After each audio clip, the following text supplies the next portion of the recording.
Entre 1914 y 1918, el mundo vivió una guerra a una escala que jamás se había conocido en la historia de la humanidad.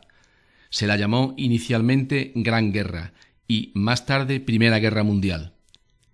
La segunda fase de la Revolución Industrial lanzó a los gobiernos de Europa a una confrontación por ganar para sus empresas territorios, colonias, materias primas, mano de obra barata y mercados para vender.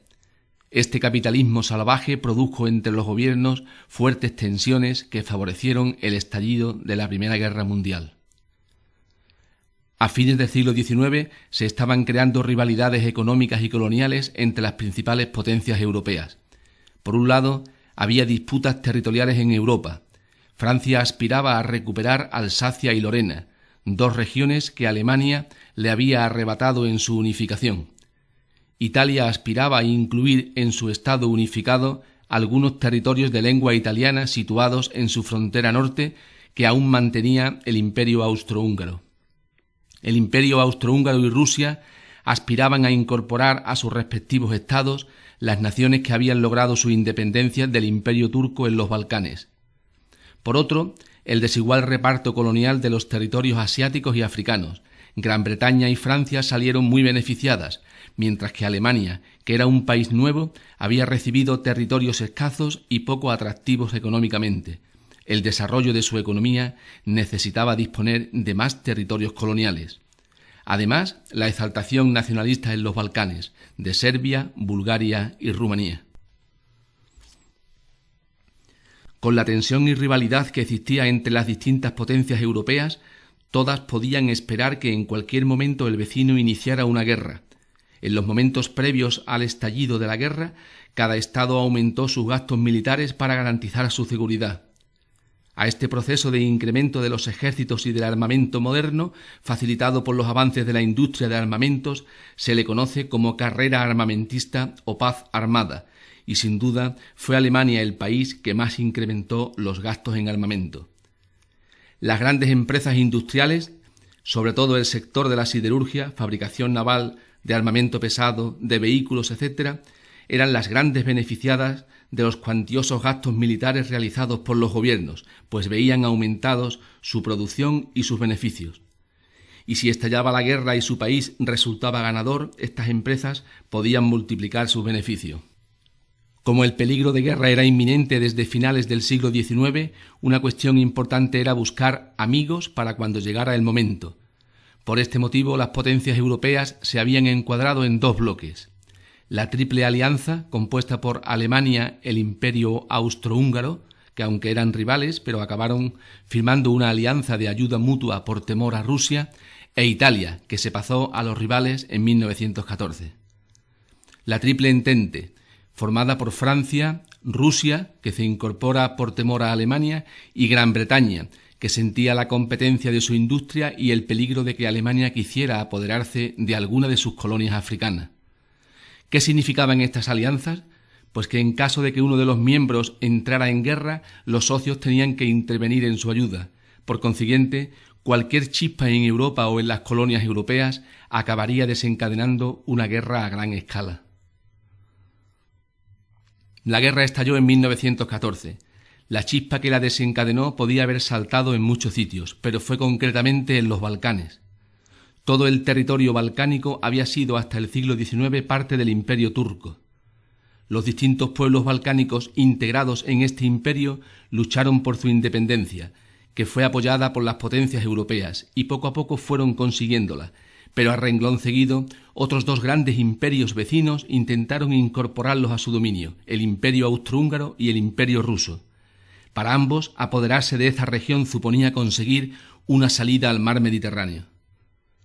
Cuando las nacionalidades balcánicas se separaron de Turquía, Serbia intentó crear un gran estado bajo su dominio que integrara las distintas naciones eslavas del territorio, serbios, montenegrinos, bosnios, macedonios y albaneses. En Bosnia, la mayor parte de la población no quería estar bajo el dominio serbio y prefirió integrarse en el Imperio Austrohúngaro, como una provincia más en 1908. Serbia no la aceptó. Serbia, un estado pequeño, se sintió amenazado por el Imperio Austrohúngaro y buscó la alianza del Imperio Ruso, con el que le unían lazos culturales y religiosos. En 1914, para mostrar el dominio sobre Bosnia, el emperador austriaco envió de visita oficial a Sarajevo, capital de Bosnia, a su sobrino y heredero, el archiduque Francisco Fernando, quien fue asesinado junto a su mujer por un terrorista serbio.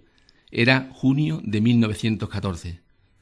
El emperador austriaco consideró al gobierno serbio responsable del atentado y un mes después del asesinato, en julio de 1914, declaró la guerra a Serbia con el respaldo de Alemania. Por su parte, Rusia movilizó a su ejército para apoyar a su aliada Serbia.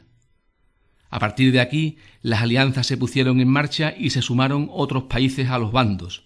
Por un lado, las potencias centrales, Alemania e Imperio Austrohúngaro, se les unen el Imperio Turco y Bulgaria. Por otro, las potencias aliadas, a Francia, Gran Bretaña y Rusia, se les unen más tarde Italia, Rumanía y Grecia. Solo unos pocos países de Europa, entre ellos España, se declararon neutrales. Todas las grandes potencias tenían colonias en África y Asia, por lo que también en estos lugares se iniciaron los enfrentamientos bélicos. La guerra mundial había comenzado. La mayoría de los ciudadanos de los países en conflicto apoyó la guerra con fervor debido a la propaganda nacionalista que llevaba años preparando para la guerra a la opinión pública de cada país a través de la prensa. La primera fase se conoce con el nombre de la Guerra de Movimientos. Recibe el nombre de las operaciones que tuvieron lugar durante 1914, centradas en los esfuerzos alemanes para derrotar a Francia y, una vez conseguido esto, concentrar todas sus tropas y el material bélico para aniquilar los ejércitos de Rusia. Durante esta fase, los alemanes emplearon una estrategia basada en rápidos movimientos con el objetivo de sorprender a sus adversarios. Tuvo 4 focos. Foco 1, el frente francés. Los alemanes atacaron por sorpresa.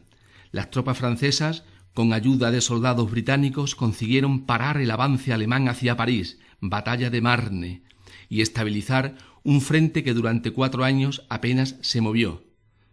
Foco 2, el frente ruso. Las cosas fueron más fáciles de lo previsto para Alemania.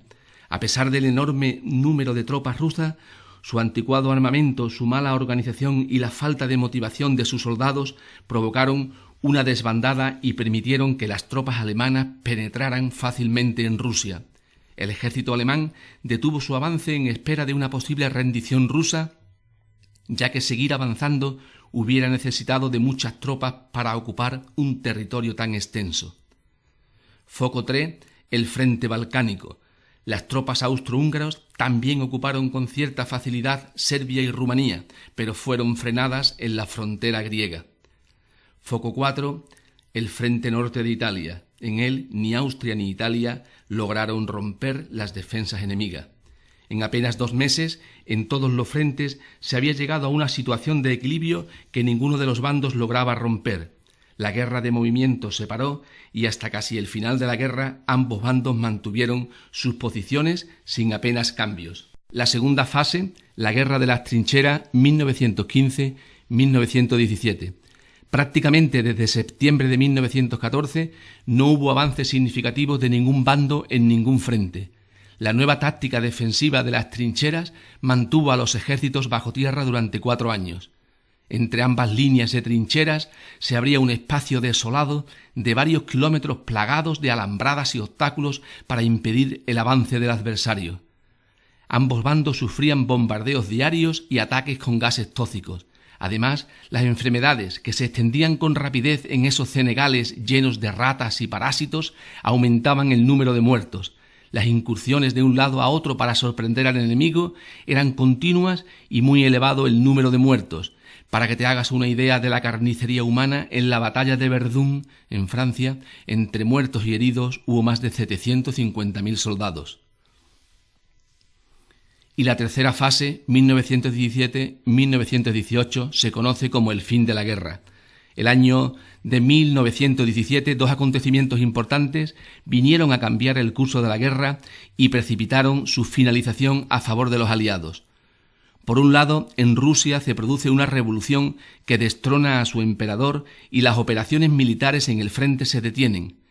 tras una negociación en la que el nuevo gobierno ruso acepta importantes pérdidas territoriales, firma la paz con Alemania en 1918.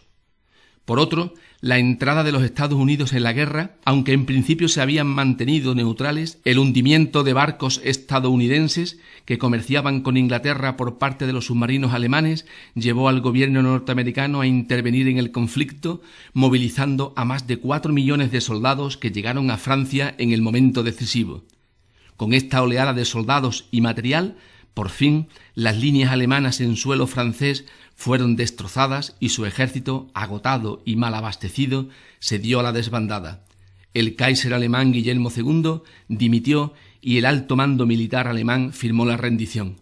Otro tanto hicieron Austria, Turquía y el resto de sus aliados. Pueden destacarse como consecuencias de la Primera Guerra Mundial las grandes pérdidas de vidas humanas. Se movilizaron más de 60 millones de soldados. De esto, casi 10 millones de muertos en combate y más de 20 heridos y mutilados. Enormes pérdidas económicas. Afectaron a terrenos agrícolas, minas, fábricas, infraestructuras de comunicaciones, poblaciones, etc. Las zonas más afectadas fueron las cercanas a las líneas de frente. Alemania, por su parte, no sufrió grandes destrucciones porque la guerra se desarrolló casi todo el tiempo en territorio enemigo. Los Estados Unidos se convirtieron en el gran banquero mundial y sus préstamos permitieron poner en marcha la reconstrucción de Europa, pues los países europeos no tenían dinero para reconstruir los daños causados por la guerra. Estos préstamos crearon una dependencia económica que tuvo consecuencias negativas a medio plazo. La incorporación de la mujer al trabajo durante la guerra le hizo tomar conciencia y a partir de entonces asumirá un creciente protagonismo en el mercado laboral. Las clases medias se empobrecieron, las masas obreras perdieron poder adquisitivo y muchos se enriquecieron con la fabricación de armas y especulación de víveres. Finalmente, el conflicto alteró el mapa europeo y colonial en los acuerdos de paz firmados en Versalles. Las negociaciones para firmar un tratado de paz definitivo se desarrollaron en Versalles, Francia, durante casi 6 meses en 1919. Los vencidos tuvieron que aceptar las condiciones que les impusieron los vencedores, Estados Unidos, Francia y Gran Bretaña. En primer lugar, impusieron a Alemania unas condiciones muy duras por ser responsable de la guerra.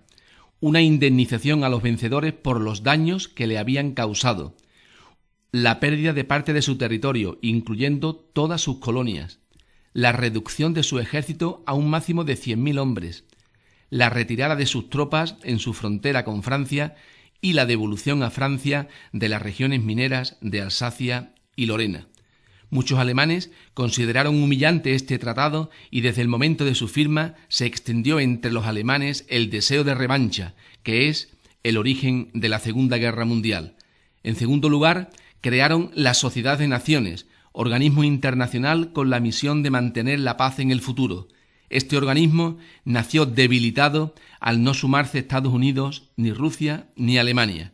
Y en tercer lugar, los vencedores diseñaron un nuevo mapa de Europa y del mundo con numerosos cambios, los cuales no dejaron contentos ni a los derrotados, que sufrieron grandes pérdidas territoriales, ni a algunos vencedores, que no tuvieron todo lo que deseaban, ni a algunas nacionalidades que siguieron sin conseguir su independencia. Italia incorporó a su territorio 2 regiones fronterizas que habían sido austriacas, aunque quedó descontenta al no conseguir los territorios balcánicos que demandaba. El imperio turco desapareció, quedando reducido a la actual Turquía. El imperio austrohúngaro desapareció, dando lugar a las actuales Austria, Hungría, Chequia y Eslovaquia. Polonia surgió como estado independiente, con territorios que ocupaban Alemania y Austria. El antiguo imperio ruso perdió territorios como Finlandia, Estonia, Letonia y Lituania. Y Yugoslavia nació como país, uniendo en algunos casos en contra de su voluntad a las distintas nacionalidades eslavas de los Balcanes, eslovenos, croatas, bosnios y serbios.